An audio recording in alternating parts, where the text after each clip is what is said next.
咁最近旅行期間，我發現自己個 IG 咧係突然自動 lock out 咗。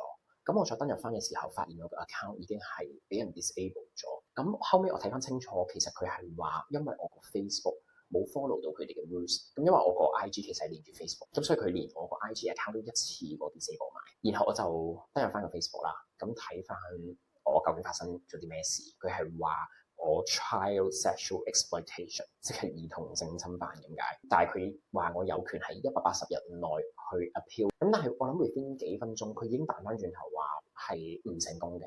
咁我亦都唔可以再 submit 另一個 request 去 review 呢件事。咁快佢已經彈翻轉頭，其實好明顯係過唔到 AI 嗰一關。換言之，佢個結論就係話我哋會 permanently disable your account。因為我覺得我行得正企得正，咁我覺得我一定冇事可以輕鬆攞翻我個 account 翻。咁但係我係冇諗過成個過程係咁難嘅。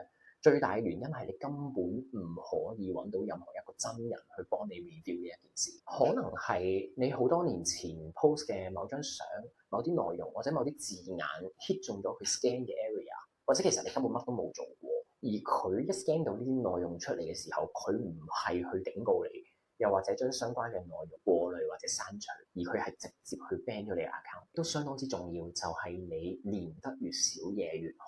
就好似我今次為例，我個 IG 其實本身就可能係冇事嘅，咁但係因為我個 Facebook 突然間話我冇 follow 到 rules， 影響埋我嘅 IG， 咁所以我就覺得如果你可以 unlink， 最好 unlink。你用 AI 唔係問題，問題係你要 review 下你個 AI 究竟個出錯率高唔高，而喺現階段你個 AI 既然咁有問題嘅時候，你係咪需要揾一個真人去配合翻去做翻呢啲 review 咧？但係好明顯就係你而家咁靠 AI 去做，而當出錯啦有事嘅時候，我要揾你真人嘅時候，根本係完全揾唔到。咁係咪你間公司有問題咧？